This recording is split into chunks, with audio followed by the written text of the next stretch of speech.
প্ৰথম কথা চাওক যে এই গোটেই ঘটনা মাধুৰ্যৰ যিটো হত্যা এইটো অত্যন্ত জঘন্য হৃদয় বিদাৰক অতি মৰ্মান্তিক। ময়ো সদৌ অসম ছাত্ৰ সন্থাৰ সাধাৰণ সম্পাদকৰ দায়িত্বত আছিলোঁ আৰু দীঘলীয়া পৰিক্ৰমা ছাত্ৰ সন্থাৰ লগত জড়িত।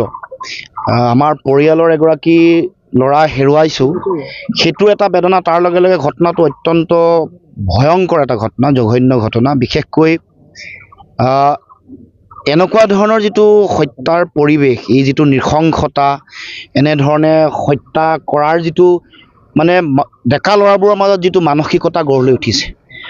শিক্ষাই সাধাৰণতে ছাত্ৰ ছাত্ৰীসকলক সংস্কৃতি দিয়ে, সংস্কাৰ দিয়ে, নতুন ধৰণৰ চিন্তাৰে নিজকে মানৱ সম্পদ হিচাপে গঢ়িবলৈ অৱলম্বন দিয়ে, জ্ঞান বুদ্ধি দিছে। তাৰ মাজতো এই যিটো নৃশংসতাৰ সৃষ্টি হৈছে, শিক্ষাই যে সংস্কাৰিত কৰিব পৰা নাই, এনেকৈ ধৰণৰ এটা দানৱ এটা ভিতৰি ভিতৰি কঢ়িয়াই লৈ ফুৰিছে। দানৱীয় চেতনা, পাশৱিক চিন্তা যিবোৰ কঢ়িয়াই লৈ ফুৰিছে, এইবোৰক একেবাৰে নাইকিয়া কৰিব লাগিব। অপৰাধটো নিয়ন্ত্ৰণ কৰিবৰ কাৰণে আইন আছে, প্ৰশাসন আছে। অপৰাধ নিয়ন্ত্ৰণ কৰিব লাগিব, অপৰাধমূলক কাৰ্যকলাপবোৰক কঠোৰ হাতেৰে দমন কৰিব লাগিব। কিন্তু তাৰ লগে লগে মানুহৰ মনৰ ভিতৰত সোমাই থকা যিটো দানৱ আৰু পাশৱিক যিটো চৰিত্ৰ, ইয়াক নিৰ্মূল কৰিবৰ কাৰণেও আমি শিক্ষা, সংস্কাৰ, সংস্কাৰী চিন্তা চেতনা, আধ্যাত্মিক চিন্তা চেতনাৰ এটা প্ৰত্যেকৰে মাজত, সমাজৰ মাজত গঢ়ি তুলিবৰ কাৰণে, সংস্কৃতিবান পৰিৱেশ এটা গঢ়ি তুলিবৰ কাৰণে আমি প্ৰত্যেকে দায়িত্ব পালন কৰিব লাগিব। সেইকাৰণে আমি আশা ৰাখিম আগন্তুক দিনসমূহত আইনৰ যোগেদি কঠোৰভাৱে অপৰাধীক নিয়ন্ত্ৰণ কৰাৰ লগে লগে যাতে শিশুৰ মনত এই অপৰাধ প্ৰৱণতা যাতে গঢ় লৈ উঠিব নোৱাৰে, কোনো কাৰণতে যাতে এনেকুৱা জঘন্য মানসিকতাই যাতে সমাজ আক্ৰান্ত কৰিব নোৱাৰে।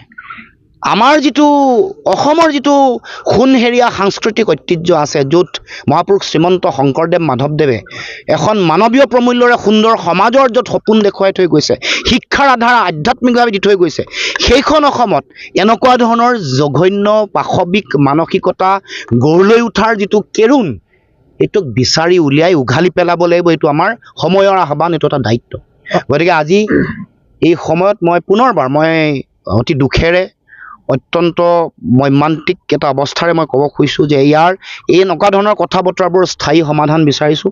আৰু মানুহৰ জীৱনৰ নিৰাপত্তাটো চৰকাৰ প্ৰথম ঠিক কৰিব লাগিব। আমাৰ উন্নয়ন হৈছে, হ'ব আৰু হ'ব লাগিব, কিন্তু মানুহৰ জীৱনৰ নিৰাপত্তাটো যেতিয়ালৈকে নিশ্চিত নহ'ব, সেই কথাটো চৰকাৰে প্ৰথম প্ৰাথমিকতাৰ শিতানত এইটো কথা গ্ৰহণ কৰিব লাগে। এই গোটেই ঘটনাটো যিহেতু ইতিমধ্যে কৈছে যে এগৰাকী এনকাউণ্টাৰত নিহত হ'ল, কিন্তু আৰু একাধিক ইয়াৰ সৈতে জড়িত এই কথাটো সুধিছে। হয় হয়, এই গোটেই প্ৰক্ৰিয়াটো আৰক্ষী কি ধৰণে আপোনালোকে? মই ভাবোঁ যে আৰক্ষীয়ে এই প্ৰক্ৰিয়াটো খুব কঠোৰভাৱে আগবঢ়াই লৈ যাব লাগে আৰু খৰতকীয়াকৈ তদন্ত হ'ব লাগে আৰু জড়িত হ'ব পাৰে। গোটেই কথাটোৰ লগত এই যিটো বিক্ষিপ্ত ঘটনা আমি দেখা পাইছোঁ, কোনোবাই আক্ৰমণ কৰিলে, কোনোবা মৃত্যুমুখত পৰিলে, হত্যা কৰা হ'ল, কিন্তু ইয়াৰ লগত আৰু কোনোবা জড়িত হৈ আছে নেকি? দুষ্ট চক্ৰ, কোনোবা এতিয়া সৰু সৰু ল'ৰা, ফুল কুমলীয়া ল'ৰা, 18 বছৰৰ তলৰ বা ওচৰে পাজৰে কোনোবা বেলেগ মানুহ জড়িত হৈ আছে এনেকুৱা ঘটনাবোৰৰ লগত। এই উচতনিমূলক কথা বতৰা, এনেকুৱা ঘটনা, এইবোৰৰো কিন্তু পুংখানুপুংখ তদন্ত হ'ব লাগিব, বিচাৰি উলিয়াব লাগিব।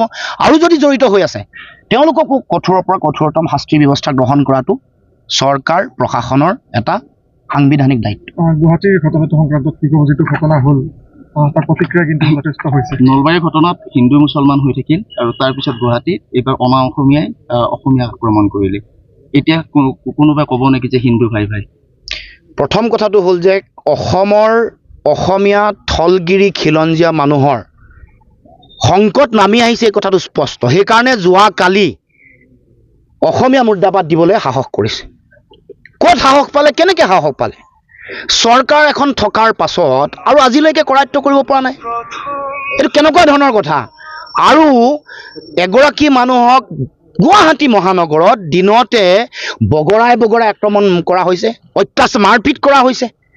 সাংবাদিকসকলক, এগৰাকী সাংবাদিকো যিসকল সাংবাদিকে সত্য অনুসন্ধান কৰিবলৈ যাওঁতে, বাতৰি পৰিৱেশন কৰিবলৈ যাওঁতে, তাত কোনো নাচায় তেওঁ কোন ধৰ্ম, কোন জাতি জনগোষ্ঠী, অপৰাধটো চায়, কি ঘটনা চলি আছে সেইটো চায়। তেনেকুৱা এগৰাকী মানুহক যে আক্ৰমণ কৰাৰ যিটো পৰিৱেশ গঢ় লৈ উঠিছে, আৰু অসমৰ মানুহক, অসমৰ থলগিৰি খিলঞ্জীয়া ভূমিপুত্ৰক আক্ৰমণৰ ঘটনা এইটো প্ৰথম নহয়। অসমীয়া মুৰ্দাবাদ দিয়া ঘটনা এইটো প্ৰথম নহয়।